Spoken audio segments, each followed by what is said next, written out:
Halo CS-CS-ku, kali ini kita akan membahas alur film Sun Wukong versi animasi yang tentunya setelah Sun Wukong bersama sang biksu yang telah menyelesaikan misinya dalam perjalanan ke barat mengambil kitab suci atau bunga api.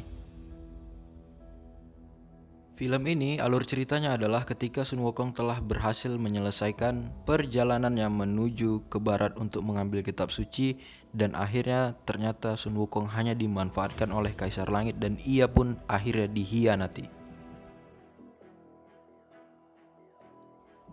Kisah bermula di mana Sun Wukong menghampiri Su Yi di Istana Langit. Namun Wukong sebagai siluman yang tidak boleh ke langit ketahuan oleh pasukan langit dan pertarungan pun tidak terelakkan.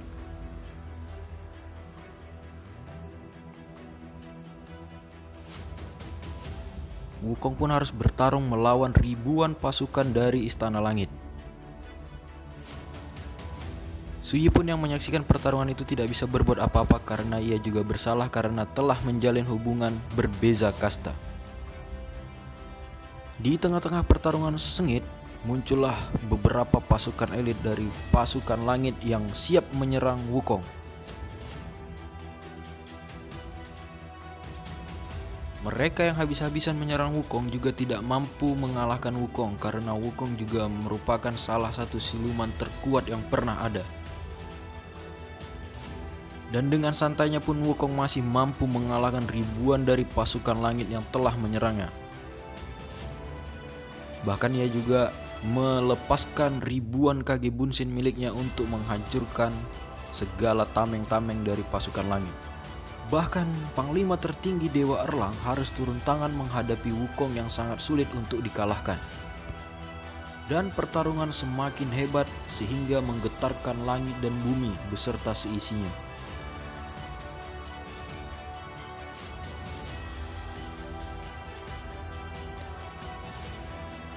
Merasa terpojok, Sun Wukong pun harus berubah ke mode aslinya, yaitu kera raksasa dan menghajar Dewa Erlang sampai jatuh ke tanah.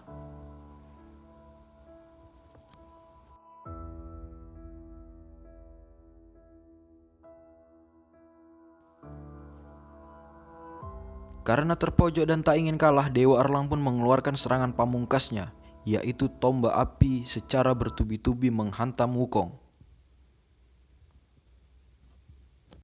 Akibat serangan itu hampir saja mengenai Su Yi dan Wukong pun bergegas untuk menyelamatkan Su Yi.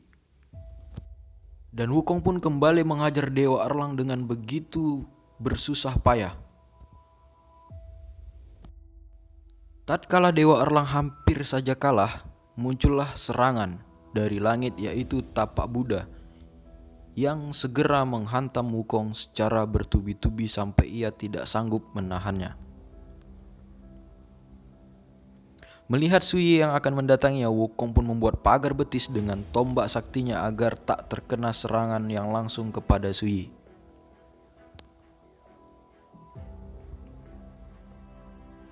Dan Wukong pun tidak tahan terhadap serangan dari tapak Buddha yang bertubi-tubi menghantamnya sampai ia harus berubah ke mode aslinya kembali. Dan akhirnya Wukong pun harus disegel di Gunung Lima Jari oleh dewa. Kemudian datanglah Dewa Rulai melihat Wukong yang merupakan guru Yui sambil mengatakan bahwa ialah yang mengalahkan Wukong, dan kedatangannya mengajak Wukong untuk bermain catur sambil menceritakan kisah masa lalunya.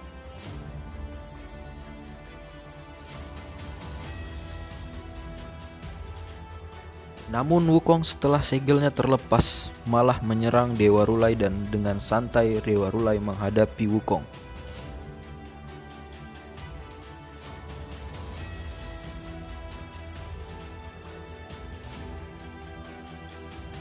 Setelah berhari-hari menghadapi Dewa Rulai dan tak sedikit pun serangan dari Wukong yang berhasil mengenai Dewa Rulai, Wukong pun mulai menyerah dan bersedia bermain catur dan menceritakan masa lalunya, kenapa ia bisa sampai di Istana Langit. Sebelum Wukong membuat kerusakan di Istana Langit, Wukong adalah Raja Kera dari Gua Kuo sampai Wukong di suatu hari melihat Su Yi yang sedang turun dari Istana Langit sambil bermain di tepi sungai.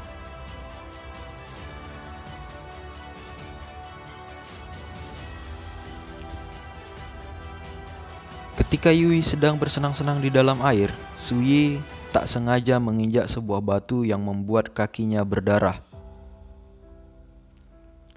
Ia tak sadar bahwa darahnya itu memancing seekor ikan piranha raksasa yang siap untuk datang memangsanya.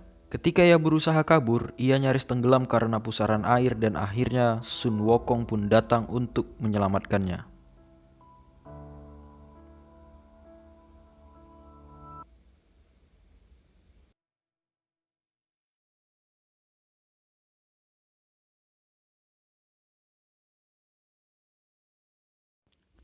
Dan mereka pun berkenalan. Sebagai ucapan terima kasih, Suyi pun segera mengumpulkan beberapa bunga dan memberikannya kepada Wukong sebagai ucapan terima kasih. Dengan polosnya, Wukong malah memakan bunga itu. Pasukan langit yang dipimpin oleh salah satu Jinggang untuk menjemput paksa Suyi karena ke bumi tanpa izin dari Istana Langit. Wukong yang tak memberikan izin kepada pasukan Jinggang untuk menjemput Yui dari bumi, Wukong pun harus berhadapan dengan pasukan Jinggang sehingga membuat pertarungan tidak lagi dielakkan. Wukong dengan kesaktiannya berusaha untuk menyerang pasukan Jinggang, dan mereka pun bertarung. Sampai akhirnya pasukan Jinggang harus kewalahan menghadapi Wukong, dan Yui pun bersedia untuk pulang ke Istana Langit. Di hadapan Dewa Rulai, Wukong mengaku bahwasanya ini adalah sebuah penyesalan terdalamnya karena telah melepaskan Suyi begitu saja. Kenangan-kenangan Wukong bersama Yui selama mereka di bumi, mereka selalu menghabiskan waktu bersama sampai akhirnya Wukong mengajak Yui masuk ke gua yang sangat indah dan mengajak Yui agar tinggal bersama Wukong selamanya. Yui yang merupakan penduduk langit tidak bisa menerima tawaran Wukong karena ia harus tinggal di Istana Langit dan mengabdi kepada Kaisar Langit.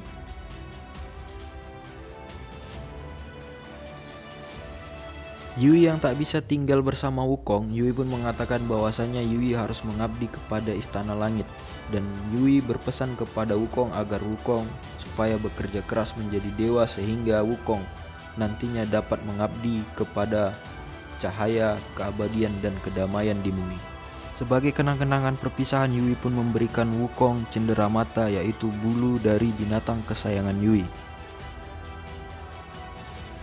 Setelah berbulan-bulan, Wukong yang senantiasa menunggu kedatangan Yui, sampai akhirnya ia harus merasakan rindu yang sangat menyesakkan dadanya, ia pun memutuskan untuk ke Istana Langit. Di tengah-tengah Wukong sedang berada di Istana Langit, ia pun dengan sengaja mencuri buah persik yang hanya dipanen sekali 1000 tahun. Wukong pun berhasil menemui Yui dan mengajaknya untuk berbincang. Yui pun menjelaskan bahwasanya ia tidak bisa lagi turun ke bumi. Wukong pun terciduk oleh pasukan langit yang tidak bisa membiarkan seorang siluman memasuki area Istana Langit. Wukong pun diberi pencerahan oleh Dewa Rulai agar segala sesuatunya Wukong pikirkan terlebih dahulu, karena Wukong juga harus melihat dari segala sisi dan perspektif untuk melihat sebuah kebajikan. Dalam permainan catur mereka, Dewa Rulai memberikan harapan kepada Wukong bahwasanya kalau ia sampai memenangkan caturnya, Wukong akan dibebaskan dari hukumannya. Setelah ratusan tahun berlalu, Wukong mensimulasikan permainan catur dengan 1000 bayangan dirinya untuk menyelesaikan permainan catur sampai akhirnya Wukong mampu menyelesaikan permainan catur dan Wukong pun akhirnya memenangkan permainan caturnya. Wukong pun diberikan tugas untuk mengawal seorang biksu melakukan perjalanan ke barat untuk mengambil sebuah kitab suci. Sebagai imbalannya, Wukong akan diizinkan untuk bertemu Suyi. Dan perjalanan Wukong menuju barat dimulai. Mereka juga beberapa pasukan mengawal sang biksu untuk berjalan menuju ke barat mengambil kitab suci. Dan waktu pun terus berlalu. Mereka melewati hari-harinya dalam perjalanan menuju ke barat. Tantangan demi tantangan mereka hadapin dan harus lewatin, termasuk juga melawan siluman-siluman buas yang mengganggu perjalanan mereka. Sampai akhirnya Wukong pun sampai kepada tujuan mereka, yaitu titik di mana Wukong akan mengambil kitab suci.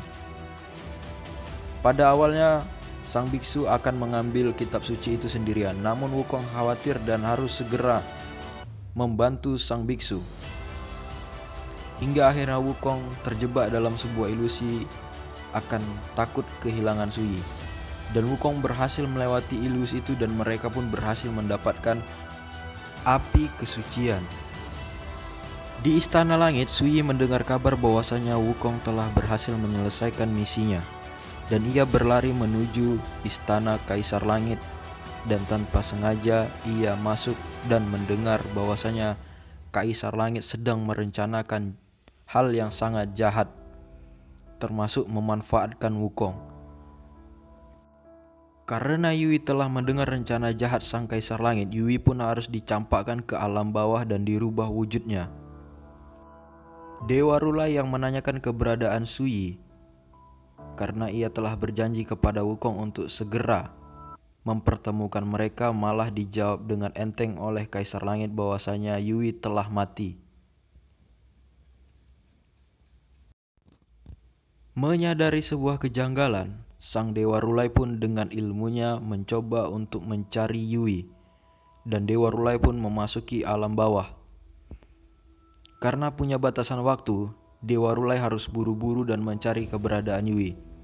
Namun sayangnya di alam bawah, wujud Yui yang telah dirubah dari aslinya sangat susah untuk dicari oleh Dewa Rulai.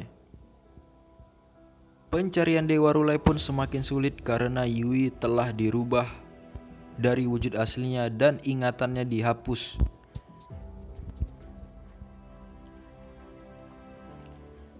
Sementara itu, rombongan Wukong yang telah berhasil mendapatkan kitab suci atau api penyucian sudah memasuki wilayah Kaisar Istana Langit.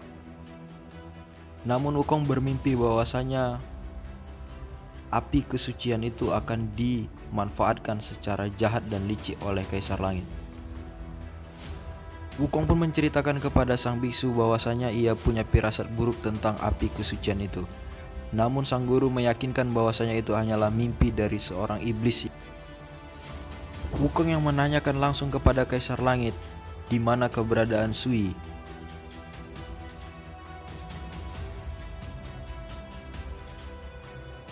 Karena Wukong telah dijanjikan akan dipertemukan dengan Sui, Wukong pun secara langsung menanyakan kepada Kaisar Langit di mana keberadaan Sui, dan dia tidak akan menyerahkan api kesucian itu sebelum ia dipertemukan dengan Sui.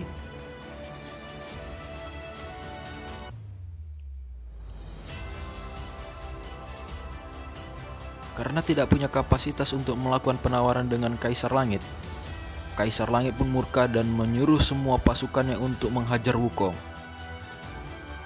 Dan terjadilah pertarungan dahsyat yang melibatkan pasukan-pasukan elit dari Kaisar Langit.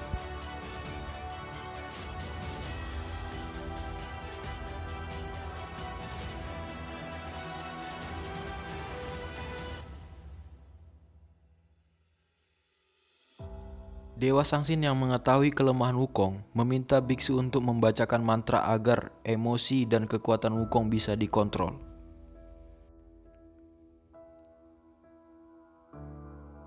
Wukong yang sebenarnya mempunyai firasat buruk yang telah didatangi lewat mimpi, sebenarnya ia berusaha meyakinkan sang biksu bahwasanya ini adalah sebuah jebakan. Namun tetap saja akhirnya sang guru membacakan mantra yang akhirnya membuat Wukong lemah dan sambil bertarung ia harus menahan rasa sakitnya. Dan Wukong pun harus tertusuk oleh tombak api dan ia pun akhirnya terbunuh.